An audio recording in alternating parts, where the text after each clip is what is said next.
ಚಿಂದಿ ಉಡಾಯಿಸೋ ಖಾರ ಬಣ್ಣ ರುಚಿಯನ್ನು ನೀಡುತ್ತದೆ. ಮೆಣಸಿನ ಪುಡಿ ಚಿಂದಿ ಉಡಾಯಿಸೋ ಖಾರ ಬಣ್ಣ ರುಚಿ. ಹಾಗೂ ಇರಾನ್ ನಡುವೆ ನಡೀತಾ ಇರುವಂತಹ ಯುದ್ಧ ಮತ್ತಷ್ಟು ತಾರಕಕ್ಕೇರಿದೆ. ರಾಜಧಾನಿ ನಾಶ ಮಾಡುವುದಾಗಿ ಪರಸ್ಪರ ಎಚ್ಚರಿಕೆಯನ್ನ ಕೊಟ್ಕೊಂಡಿರೋದು ಇರಾನ್ ಹಾಗೂ ಇಸ್ರೇಲ್. ಇರಾನ್ ಮತ್ತು ಇಸ್ರೇಲ್ ನಡುವೆ ದಾಳಿ ಪ್ರತಿದಾಳಿಗಳು ಹಾಗೆ ಮುಂದುವರೆದಿದ್ದಾವೆ.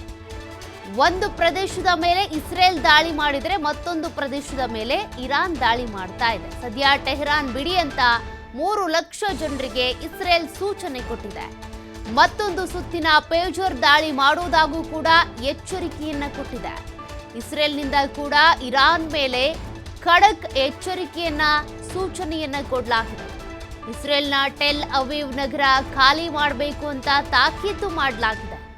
ನಿನ್ನೆ ರಾತ್ರಿಯಿಂದ ಕೂಡ ಮತ್ತಷ್ಟು ದಾಳಿ ಮಾಡ್ತಾ ಇರುವಂತ ಇರಾನ್ ರಾಷ್ಟ್ರ, ಇಸ್ರೇಲ್ ಮೇಲೆ ಕ್ಷಿಪಣಿಗಳ ಮಳೆ ಸುರಿಸ್ತಾ ಇರುವಂತ ಇರಾನ್ ಈ ರೀತಿಯಾಗಿ ಕ್ಷಿಪಣಿಗಳ ಮಳೆ ಸುರಿಸ್ತಾ ಇರೋದ್ರಿಂದ ಇಸ್ರೇಲ್ ಕೂಡ ಬೆಂಕಿಯ ಮಳೆಯಲ್ಲಿ ಬೆಂದು ಹೋಗ್ತಾ ಇದೆ. ಟೆಲ್ ಅವೀವ್ ಗುಪ್ತಚರ ಸಂಸ್ಥೆಯ ಕಚೇರಿಯೂ ಕೂಡ ಧ್ವಂಸ ಆಗಿದೆ.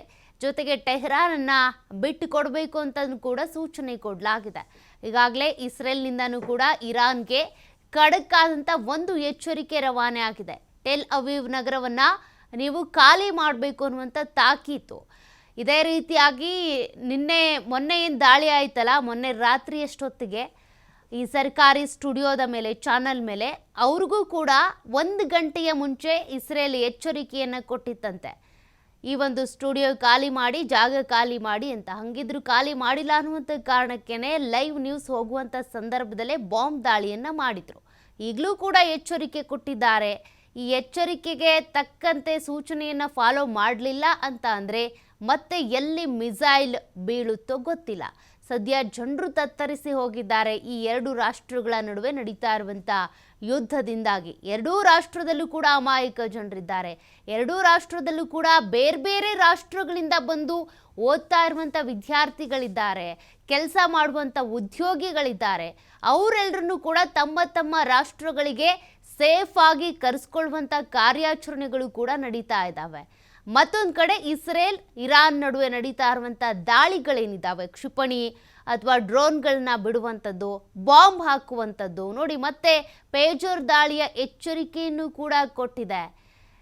ಈ ಪೇಜರ್ ದಾಳಿ ಅಂತ ಬಂದಾಗ ನೀವು ಗಮನಿಸಿದ್ರಿ, ಆ ಪೇಜರ್ ದಾಳಿ ಅನ್ನುವಂಥದ್ದು ಯುದ್ಧದ ಚಿತ್ರಣವನ್ನೇ ಬದಲಾಯಿಸಿತ್ತು. ಯಾವ ರೀತಿಯಾಗಿ ಪೇಜರ್ಗಳನ್ನು ಬಳಸ್ಕೊಂಡು ಅಲ್ಲಲ್ಲಿ ಬ್ಲಾಸ್ಟ್ಗಳಾಗಿದ್ವು ನಿಮಗೆ ಗೊತ್ತಿದೆ.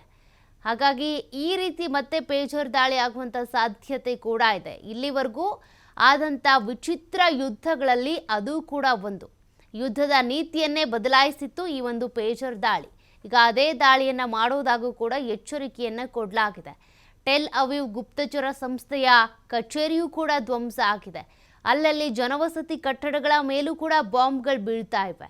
ಹೀಗಾಗಿ ಇರಾನ್ ಮತ್ತು ಇಸ್ರೇಲ್ 2 ರಾಷ್ಟ್ರಗಳಲ್ಲೂ ಕೂಡ ಒಂದು ರೀತಿ ತುರ್ತು ಪರಿಸ್ಥಿತಿ ಎದುರಾಗ್ಬಿಟ್ಟಿದೆ.